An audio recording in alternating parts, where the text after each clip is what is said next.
Welcome, everybody, to another edition of Keep the Line Moving, a podcast designed to talk about leadership, life, and inspiration. Next week is the 2023 NFL Draft in Kansas City, Missouri. You will notice, like every year, that many networks will talk about who's going to be picked, who is picked, and then they'll analyze the team rosters afterwards. One of the faces that you will see on the NFL Network is none other than Cynthia Frelund, who has made a great career out of the numbers and analytics associated with the National Football League. She comes into every show prepared, well-researched, and asking good questions and able to answer the questions asked of her. We will go back to her origin story. We will learn where she went to school, where she grew up, her love of math, calculated risks along the way, and everything that she believes in above and beyond what you see on TV when you watch her. This is a wonderful conversation. I'm thrilled to be bringing you Cynthia Frelund. How are you doing? How are things going? NFL Network and all the work that you're doing. You know, it's such an interesting thing because, as you know so well, there's such a cadence to the season. And then you get there and you're like, okay, the finish line. And then the finish line is there, meaning the draft. And then you're like, okay, now what? Like, when does it all start? And it will be here before you know it. But it's always that whole, and it's like the season. And then all of a sudden, all this time has gone by and you're just like back at it again. I don't know. It's like, it's wild. There's some sort of time warp that happens. It's bananas. But you love what you do. Now, millions of people see you all the time in the work that you do on NFL Network and all the other properties and social media and such. You come across as someone who genuinely and authentically loves what you're doing. Is that accurate? I don't know if you do this, if you don't love it, at least not for as long as I've been doing it, because you get a lot of slack for it, right? Like flack, I guess is a better word for it. People have when you do a mock draft, you put out original piece or you try to talk math with people. People didn't always have like the best opinion of math, and like, I don't know, high school, I guess they maybe had mean math teachers. So I'm combining like math and like projection. So, I love it. I like absolutely love it. And I appreciate that we've been growing the appetite for it. I have really supportive people like you who I've had a chance to work with, and I've been able to kind of craft like, what is this role? Like, how do you give people some broccoli, but put enough cheese on it so that they want to eat what's good for them? And it's not a hot take. It's all rooted in fact, which is very hard. It's way easier to take the hot take cheese, but instead you have to find the facts and then explain them in a way that, like, I mean, I'm still paying for my student loans, but like no one else deserves to have to go get my degrees to listen to what we're talking about. So that's so well put. And you mentioned math, and you mentioned, like some people have an adverse reaction to stats and the hot takes and all. So let's back up. Let's talk about your story. Where did it all begin? Where did that love of math and rooting things, in your words, in fact, was that how you were as a child growing up in Michigan? Tell us all about yourself. Yeah, so I'm the daughter of an engineer. My dad worked for General Motors for his entire career, so over 40 years. Like, that's just unheard of anymore for people to do the same thing. Daughter of an engineer, like physics, all that stuff was always big in our house. Like, I had like little science little kits instead of like other toys kids played with. I mean, I played with normal stuff too, and I played sports. But I really was always drawn to math. I actually so I'm from Michigan, like next to East Lansing. And then I spent elementary school in Luxembourg. So we were over in Europe. And I think part of the reason why math was like very appealing was it was not in a language, it was numbers. So I didn't, my school was not always in English, like half in French, half in English. So I was kind of like one of those kids being like, what on earth is going, like I had to learn French and figure it out. So I think maybe it was a little easier to pick up the math kind of right away. And my brain was also wired like that. And I had a lot of support from my dad, always like, having me tinker with, God knows what, like, the engine of this or the whatever. So, I think those things all kind of came into play. And then in Europe, they're very good about like, if you're strong in something, like you will go up. Like I went from like first grade math to fifth grade math, and they didn't care. I went down to like, kindergarten for other things because I didn't social studies or whatever. I didn't speak the language. So I got really accelerated there. And then I grew up next to Michigan State University. So when I got home, I was able to take classes there to supplement some of my math classes to supplement what had gone on It just wasn't always available, the advanced levels in my public school of math. So that's where the math love comes from. That is fascinating. So it was kind of like a safe space because there were so many different languages in your Yep. European part of your childhood, right? So then you get Mhm. to Michigan State. So we like things, in theory that we're really good at. How good at math were you coming from, the daughter of an engineer? Did you notice that, hey, I'm at a different level than my peers? When did that realization come about? Well, I would lie to my friends in high school and say I had like study hall and I'd really be going to my classes at Michigan State, which was pretty funny. But like it was one of those things where I'm glad my parents like nurtured it because I liked it and I liked physics. I worked in like this physics. I'm such a dork. Like this is like the dorkiness coming out. Like I was into it. I was very interested. The physics stuff was like really fascinating to me, and I didn't know exactly what I would do with any of it. I learned, fast forward way later. Like I thought I wanted to be a doctor. This whole thing. My sister's a doctor. The whole thing. I was not built for medical school. Tried it, left it, still paying for it. But ultimately, what happened was I realized that like the problem solving aspect of it, I really liked. Like math is about patterns and it's about finding things that are like other things. So I was very good at like the patterns and the momentum and the physics, and actually all of that stuff was like kind of coming to be the same time. Like Moneyball was a good movie that people were watching, and I didn't recognize that like that was happening. And then all of a sudden, it kind of hit me. I was in school, and they're like, "Do you want to learn how to code? You can figure out how to mix all these things together and use it in interesting ways." And I cold emailed the CFO of the NFL at the time, and he let me have a job in financial strategy. And then that's kind of how the wheel started to really turn to where we are today. So let's back up a little bit. So you're watching Moneyball. Yep. Could see this, like my visual picture here is you are standing up in the movie theater and rooting on the goings on in that movie.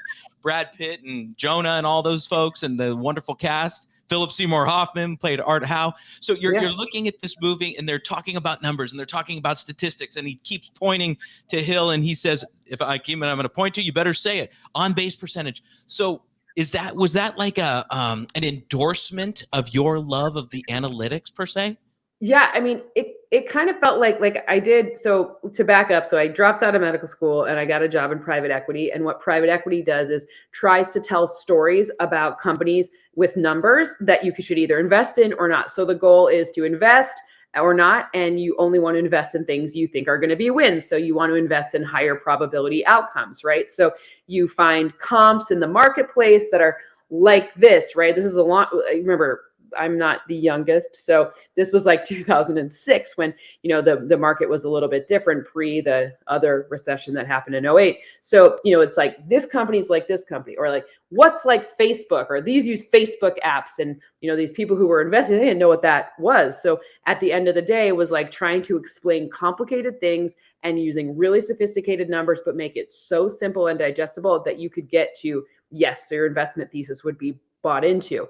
And then I ended up going to business school. In business school, I learned a lot more of the sophistication and finesse around it. And then that's when I cold emailed Anthony Noto being like, okay, bankers that are really smart people, they go to the NFL when they're done because they're very good at, like this is a fun place to work. It's interesting. I liked sports a lot. Always. I grew up around, college town, always sports. I didn't play football, obviously, but I played volleyball and soccer. I was always outside running around, and I loved going to football games on Saturday and then to the Silver Dome on Sunday. So at the end of the day, it was like, oh, I really like this. I think I could apply some of my like weird math stuff. And I really like Anthony Noto. He had worked at Goldman Sachs. I read all his stuff. Just learned from some smart people. So that's how it kind of started paired together. Then I figured out, I watched Moneyball. Then I went back and actually read the book. And who does that, right?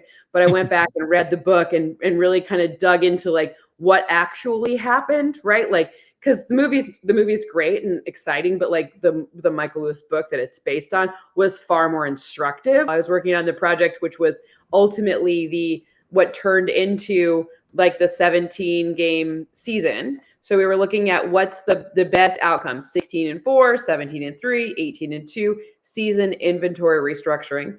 And we came up with 17-3, but one of the preseason games needs to be played at a neutral site to attract new fans. So I don't know if that's maybe a function of COVID, why that part didn't end up getting adopted, but that's where, and so I started to apply the like Michael Lewis type stuff to, and the assessment of what the competition committee was saying, like, are we going to have, is it going to be unfair because the fourth place team is going to play, three more fourth place teams instead of just two? Like, so we had to do a huge assessment there. And that was kind of my first like foray into analytics, and working with the competition committee to do that was interesting because these are like old school football people who never thought, Moneyball would help them in any way. So that's how it all got started. Cynthia, you said something that was very interesting to me, and I think is the key to your success. I mean, one of the many keys is that you're able to crystallize a complex theory and a complex thought based in, science and material to back it up, but communicate it so everybody can understand. How did you glossed over it because your story is complex, but how did you define that and refine that to make it work for you and as part of your presentation?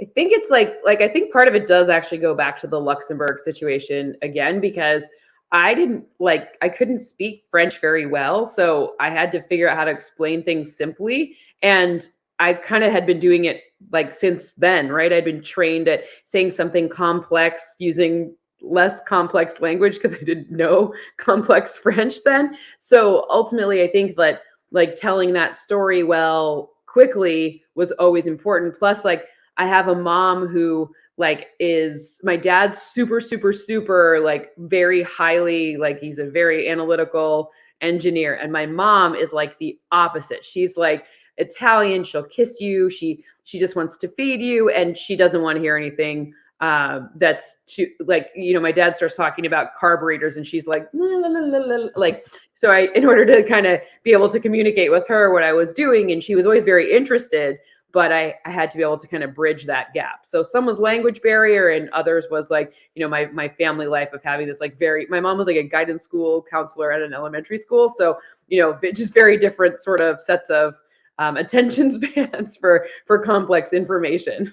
Cynthia, let's circle back to that cold email that you sent to Anthony Noto. What was your thought process and how did you go about that, and to finally have the courage to send that? So when I was banking, I would read Anthony Noto's, he worked at Goldman Sachs, and his equity research reports were always like my favorite ones. It's really dorky because I could understand them. He was so great at at the time, the sector he was in and covering, and what they would be describing, it was like not super interesting for other people. Well, I loved it, but I would read it and I would be like, this guy gets it. And then I saw he got hired by the NFL to be the CFO. Also, I knew just from researching him a little bit, he had 4 daughters and a son.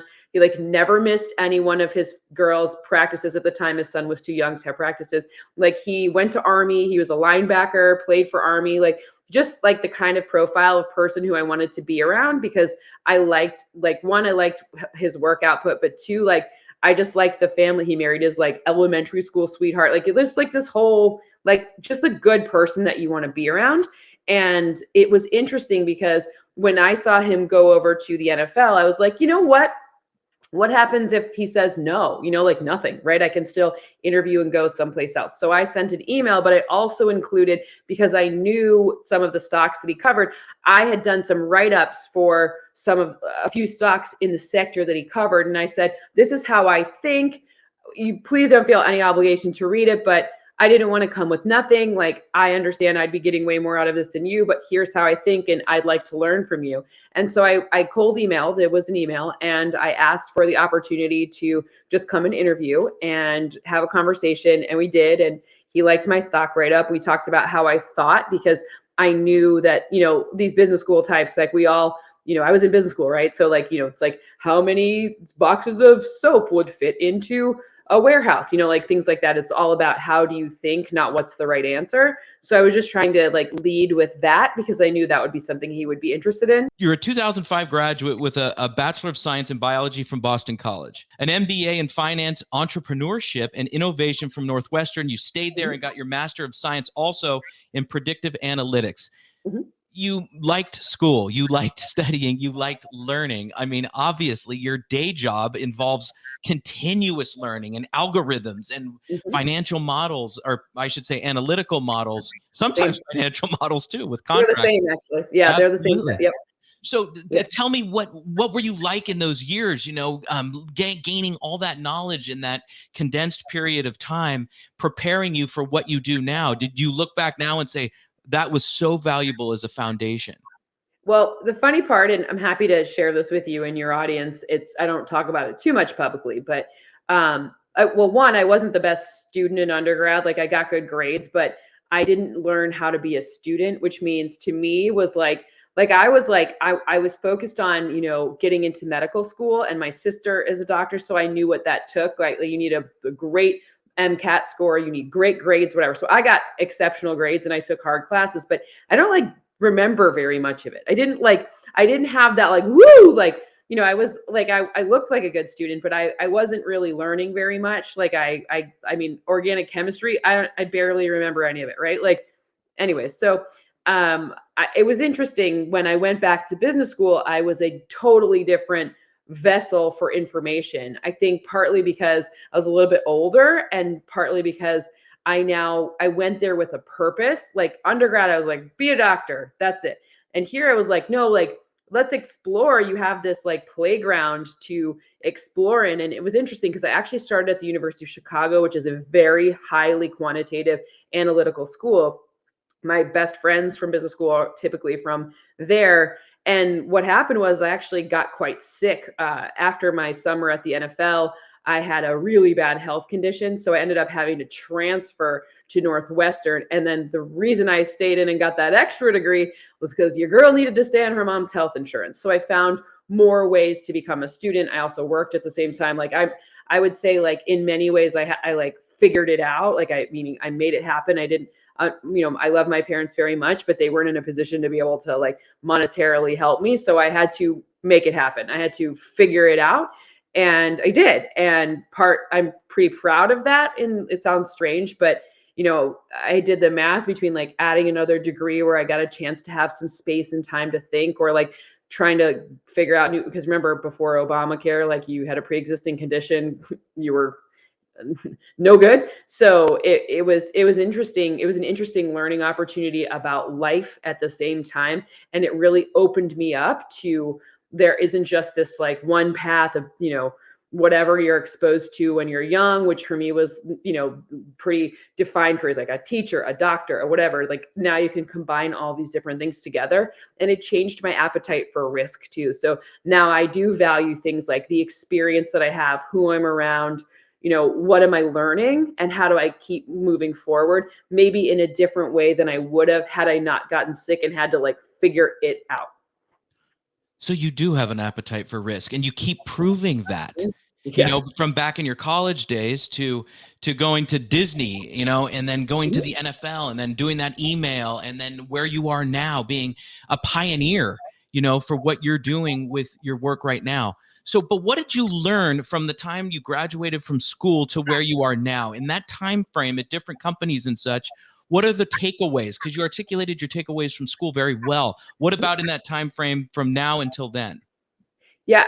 I think that listen more than you, what was the thing? You've got two ears and one mouth, right? Listen more Right. than you speak, right?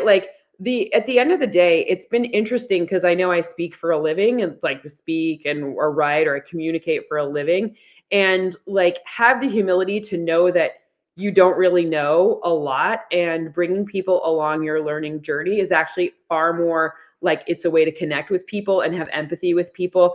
Bring your expertise to the table, I'll bring mine, we all can share in our expertise together, and maybe find that space of I've learned I don't really know anything. I know that I've got some stuff that I've been practicing a lot, so I have my reps in that. But I feel like I'm this vessel for what am I supposed to be learning, and how am I supposed to be contributing, and how do I get to relate to other people? Truly understand. We talk about, you talk about it growing up, empathy, put yourself in other people's shoes, golden rule, etc. But what is living empathy when you have a little bit more responsibility in the world, right? That's a much harder question to get after especially when you're trying to, like, this is, for me, this is way more, two-way street than normal, right? Usually I'm talking to a camera. A host will ask me a question. I'll be like, well, so-and-so should draft such and such, right? And I'm giving an answer and there's no feedback, but finding ways to like feedback to see if you're resonating with people, because really we're all just learning from each other and trying to give each other our best. Like finding that empathy, even in really weird circumstances where there's a camera coming back at you, not like, I can't read most people. I can't see the audience's face. I can't see if they're paying attention. I can't see if they're mad. I can't pick up on any of those clues. So finding empathy, even when it feels like a non-empathy situation, has been probably one of the better lessons for me just in general. And that's by paying attention. Look what you just brought up: empathy, listening, humility. And sometimes and then you made an excellent point. By the more responsibility we have, sometimes we neglect, not intentionally, most of the time, we neglect those important qualities to bring others into our world and to teach and educate and share. So you are getting a lot of success. You seem to be very mindful of your effect on the world, right? And so that's important to you. And I don't even have to say it. You say it. That is correct. That is important to you to be well-rounded.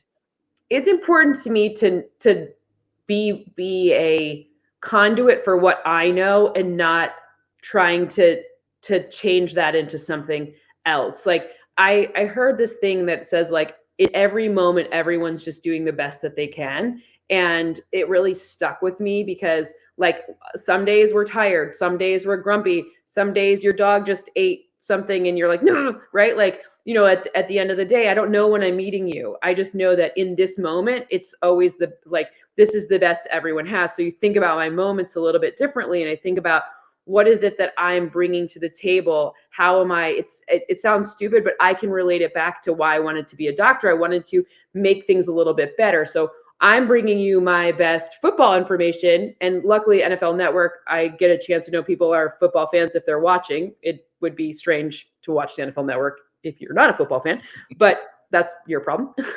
But at the end of the day, I'm sitting there saying, okay, like, you're a fan. I want to give you a reason for hope. I want to give you a reason to understand this better. You don't need to get my degrees to do it. This is what I'm bringing to the table so that you can do something in your day that brings something else to the table for someone else, right? So it's just more about like how you are having that, like, just, to me, it's like authentic connection. If someone that you're talking to, you may not have the words for, but you can feel if they're either, inauthentic in some way, or they don't know and they're unwilling to say they don't know, or, luckily TV, we get to prepare, right? Like there aren't many questions that are coming out of, like, when I'm on Total Access, they tell me what we're going to talk about.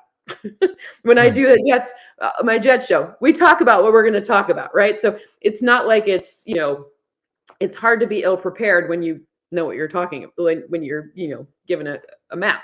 So it's bringing my best and thinking about, all right, if I'm commuting home from a long day at work, I just want to know why this is going to happen. Like, why is Sauce Gardner so special? Like, what's like one thing that like really I can see it, but like what's like one thing, and how does he rate versus some of the other guys in the league? Because I have a national view, so it's always ranking him versus any other corner in the league. Like, what does he do better than them? That kind of thing. And then when you're talking, you're not just talking to Jets fans. You have to bear in mind that you're talking to Rams fans, 49er fans, and Chicago Bear fans. But you have like kind of like a glimmer in your eye, and you're kind of understanding that Sauce Gardner means a lot to the New York Jets. And you're speaking to that person that's sitting on the couch in Long Island, and they want to know that their team is going to be competitive this year. And that's a form of empathy, right? It's a form of how you deliver the information, excitement, and kind of like, hey, we're going to do this. And but you can't be rah-rah. You got to have back, like you were saying earlier, I just really like the sport. Like, right. I have enjoyed learning it from the standpoint of what you really need to know to be able to speak intelligibly about it, like on a national level. I think sometimes people forget, like, they put you through a lot of, it's not like like, I love that people think they can do my job. That's a big compliment to me, because that makes me think that I'm making it seem easy, like it's an easy conversation. But I hope they recognize that, I got a chance to learn from some some Hall of Fame coaches, and that's been like, I don't know if a lot of people know what safeties are supposed to do. Actually, Todd Bowles really explained to me what safeties were supposed to do, and he made it really, really, he crystallized it for me. So that's it's asking questions and not being afraid to be wrong, and like really learning it because you really love it. Like, I don't feel like I used to feel like I had to prove that I knew football to people. And now I guess they can go read my stuff or whatever if they don't want to think I know, or I don't know if they need proof. But now it's like, all right, let's just have a really smart, like, you're joining me for 30 seconds. I don't need to give you my entire resume to make sure you know that the one sentence I'm going to say is real. I used to feel that way. So, and now I'm kind of like, just let it go. Good. And it's working. But let's go back to what you said earlier about being, research minded and basing everything in fact. And that's why, you're gaining experience, and each rep you get better and better and better. Mm-hmm. You have resources at your disposal. You have coaches, you have people, producers, mm-hmm. coworkers that help, and you have yourself and the Mm-hmm. success that you've had. And you said you've taken some educated risks that have worked out for you. And that just creates our tool belt as we get going, right? So, Cynthia, what do you want to continue to do? What is it that you like, your goals? How do you want to see yourself progressing in this medium? Do you want to do other things in the space? What are some of the things you're thinking about? Yeah, I mean, there's a couple things. One, I know a lot of people, especially women, feel like there's not enough space for other women. It's a weird thing it's a weird function of this industry.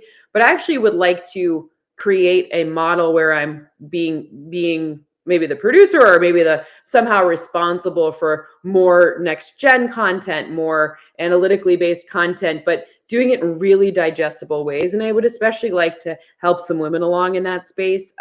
It's easy for some of the analytics people to like say crazy things because it's very hard. Like, people aren't going to take the time to go through and do the math. Like, it's just you could easily fib and people wouldn't really know any better. But the problem is like, then it kind of ruins it for the rest of us who aren't fibbing. So I'd like to help people create like a shared resource pool of like how they can contribute, but also speak about some of these things. So it's not just me. I'd really like to help other people do that and get better at it, because I think it's a really nice way to augment. So I love a good hot take. It's just not my style. So I'd like to augment that with, here are some facts, and here's how we make these facts like really fun to talk about, and like, let's use this as a way to be smarter football fans. I think people are really smart football fans, and if you empower them with even a little bit more of like like, this is a really good metric for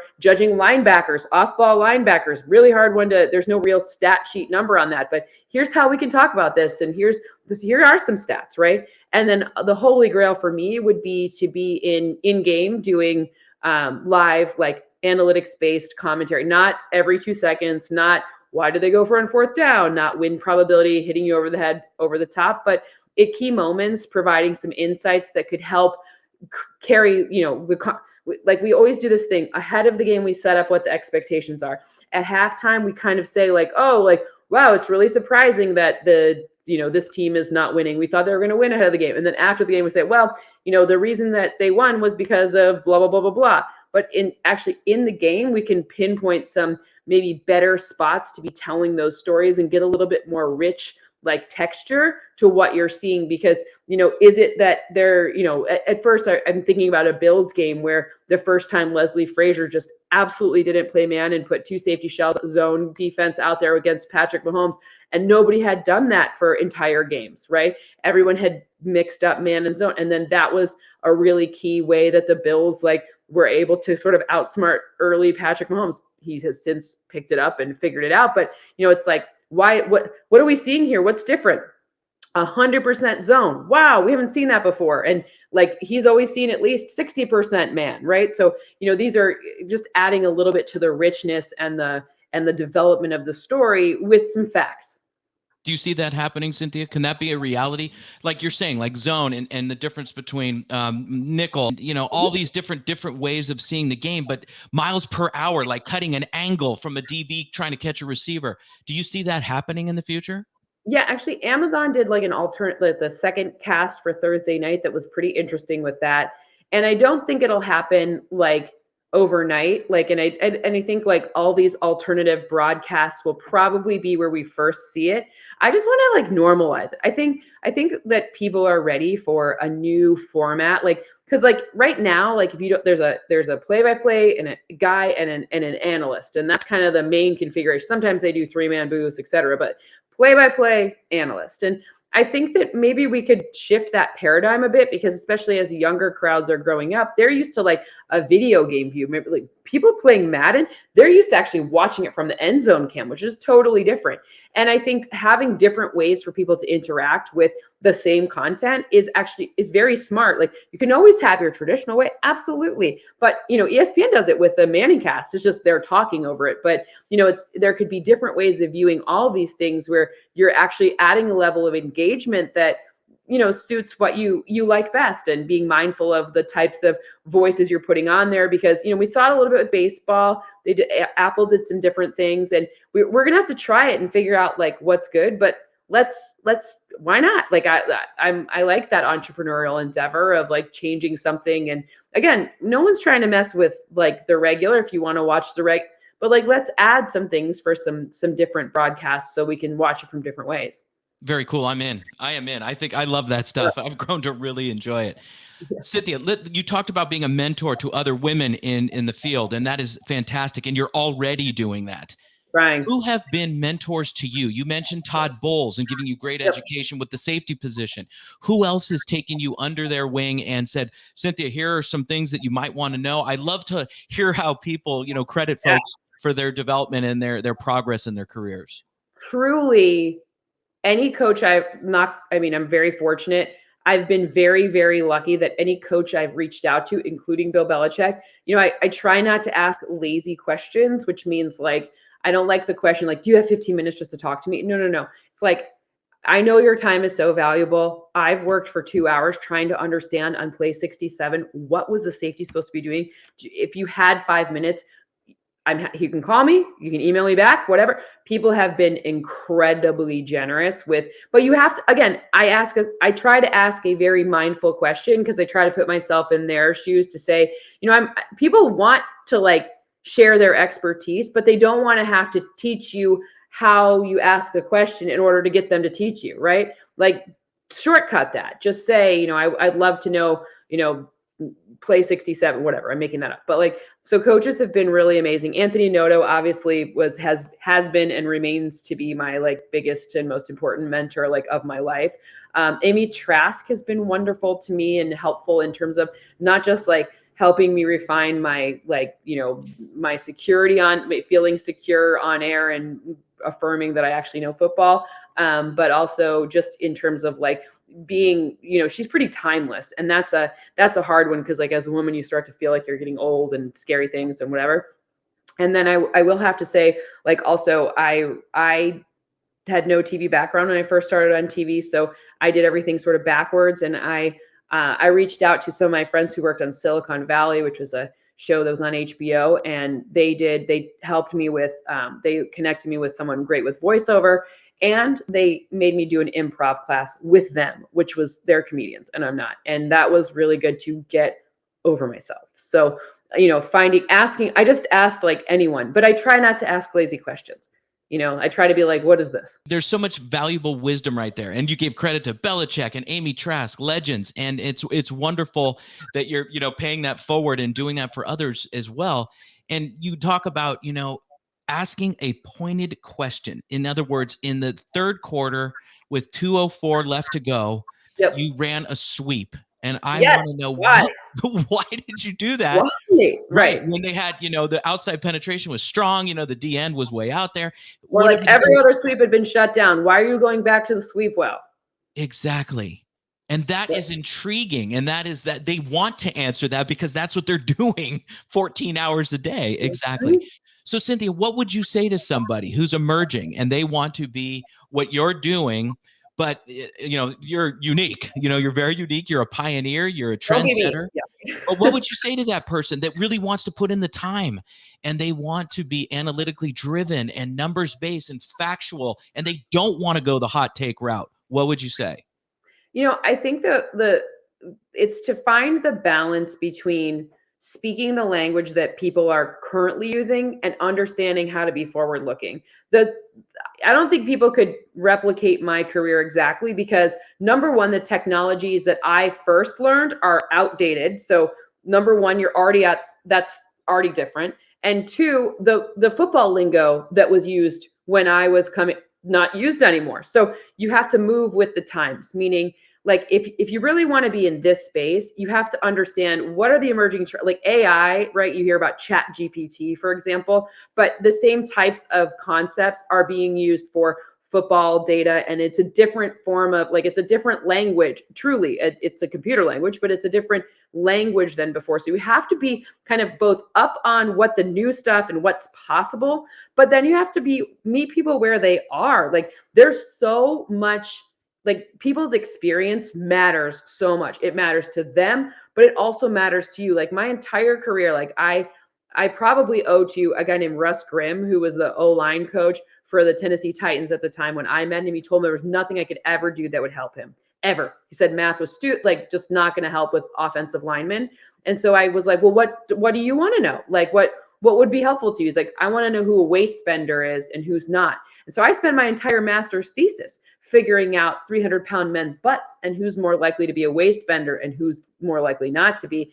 And he finally admitted several years later that it actually was helpful. But you know, I had to figure out what a waist bender was, like really, right? Like not just like someone who gets unfavorable leverage, but like how bad is that unfavorable leverage and for how long can they overcome it? So we had to like define the parameters, create something that's defensible, go to my math people, make sure my math wasn't just BS that I'm throwing at the wall, right? Like vet it from all the different standpoints, then bring it back to him and say, here's something simple that you can look at. I found that the first 10 split of the 40 for offensive linemen, it has nothing to do with speed. It's how much they lift their bum from the first 10 split. If they keep their bum low, then they tend to not be waist benders. By the way, a lot of people lift way, way, way high, and it's a function of their height. So the reality is I found something that could be a little bit more helpful. And all you're trying to do is give it 10% better, 5% better, make a little bit more educated of a decision. And you also have to be understanding that one, they could use it, they could not, speak in their language, figure out how to help them, and you can be wrong. And by the way, it's okay to be wrong, but you have to be wrong with a good reason, not because you're not doing the work. Do the work and be wrong. Okay.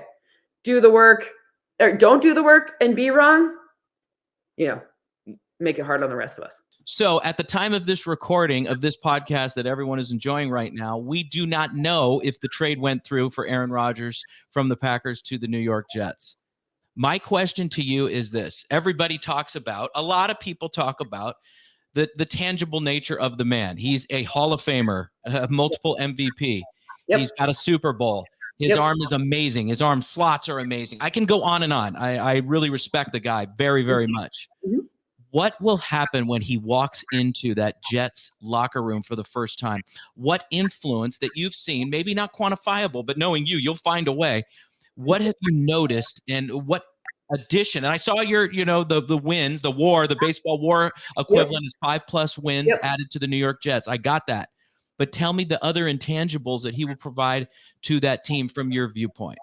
Yeah. So I feel fortunate that I know Aaron on a personal level, and I've had some really interesting conversations because when I asked him a question, I haven't spent tons of time with him, but I was like, what do you think about pre-snap? And the way he, like, it was like both the most complex answer, but also simple answer, just like we've been talking about that he has like I'm shortening this, but it's like this checklist of things. Like one, does my running back know what we're supposed to be doing here? Do the receivers know which routes? Like whatever. He has this checklist and it happens just so quickly. And he knows where everyone else is supposed to be and what they're supposed to be doing. And while some of us have seen, like you'll see him get coachy, I'll call it that, and where he has one more like a stern response to something, but we're seeing that from like a TV angle. What he's saying is you were supposed to be running the post. I don't know. I'm making this up, right? So, he's using that moment to coach. So basically you're getting someone who the amount of information that goes through his head at any given moment is like amazing. But what he's a good teacher. Maybe not like the softest like touch when it comes to like how we see it on a TV copy, when we watch the game. But it's a direct, like, you were supposed to be running the post. This is what you saw.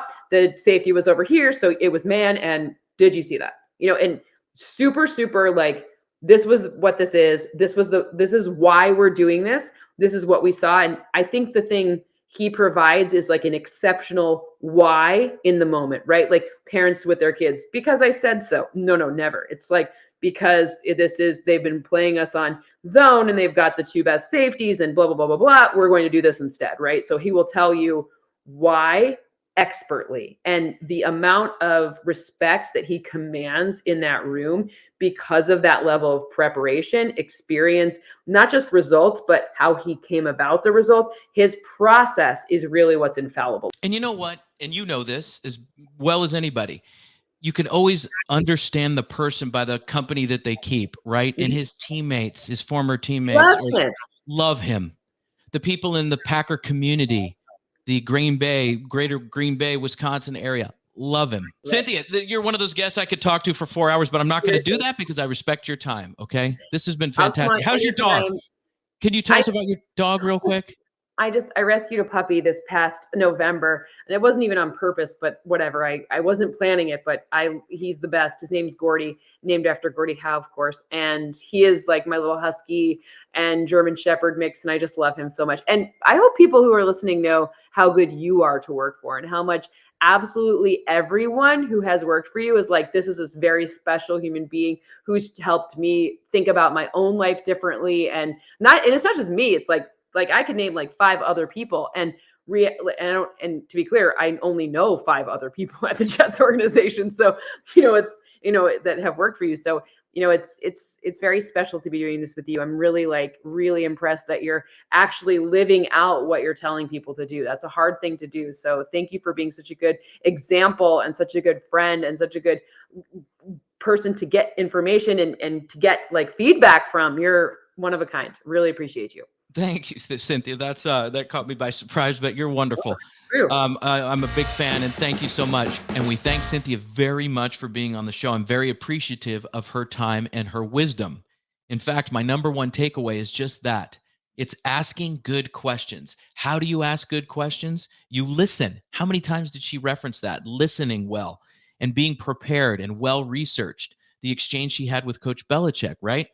About not can I spend 15 minutes talking about football or offense or general terms, but about a specific play, putting herself in that other person's position and knowing that, listen, if it's specific, then we can talk about something tangibly. And I know that the conversation will last exactly how long we promised it would last.